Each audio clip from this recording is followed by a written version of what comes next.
Well, how good does it feel to defend, especially knowing how many guys are right in the mix there? Yeah, it feels good because I've been always under the belief that you're not a champion unless you defend it. So I think anyone can have like one good year, but we all know how golf is. And golf is, you could be hot one year and then you're just not there the next year. And especially St. Charles, because I'm not a good driver I'm not a good off the tee with the driver. The distance is there, but the accuracy isn't there. So coming into St. Charles, I knew that if I could just get the ball in play, I would be fine. But I felt like the field this week was a lot deeper than last year, especially playing with Todd Fanning, and that shot on 3 he hit. The second shot on 3 was unbelievable. But yeah, it feels just solid because it's hard to defend. It's hard. So I'm just happy I was able to get it done. Well, and it wasn't the start you were looking for necessarily, but one of the best rounds all week in the second round. Like, how big was it to go out and shoot a really low number and get back in the mix instead of having to chase today? Yeah, I played solid on the front nine the first round. I was -2, and then again, like maybe just fell into old habits with the off the tee. So I spent, actually Munsey saw me, but I was probably on the range for 40 minutes after, just hitting drivers, and found something, and then the next 2 rounds were just super solid off the tee. Yeah. Did last year winning kind of help you keep that even keel over the 3 days this week when you kind of rode the roller coaster a bit there? I would say no, because my headspace was way more calm knowing that I've already gotten it done in 2020. And I was hitting the ball really solid last year as well. Yeah, I would probably say no with that one. Just knowing I have the experience now.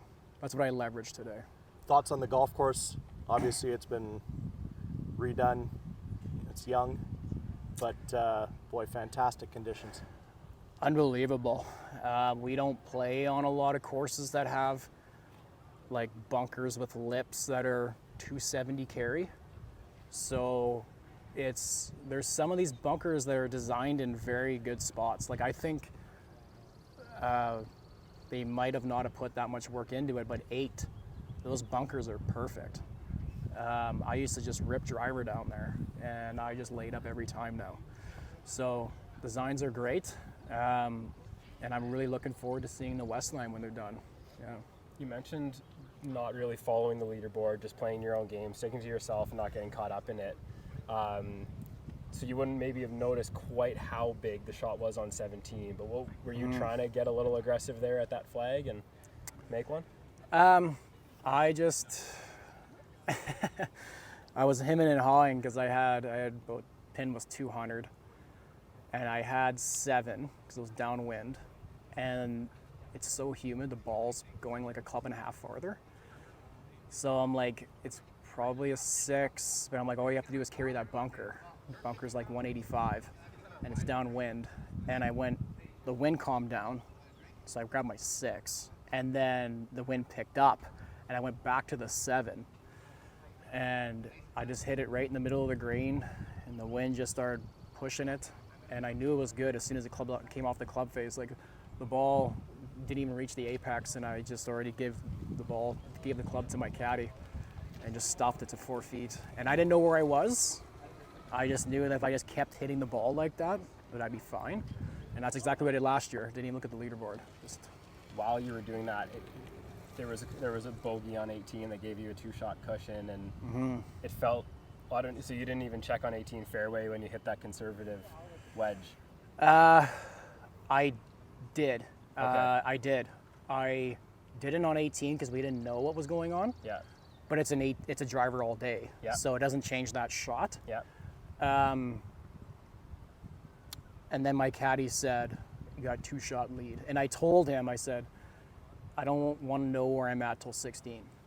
And then on 18, I said, okay, where am I? And he just said, you got a 2-shot lead.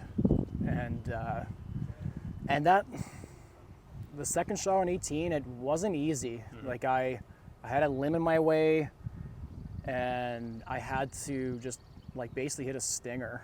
And again, that bunker, it's not an easy shot. And I hit 4-iron, and I just hit it like 20 feet off the ground, and you know you hit a good shot when Todd says like good play. Yeah. So.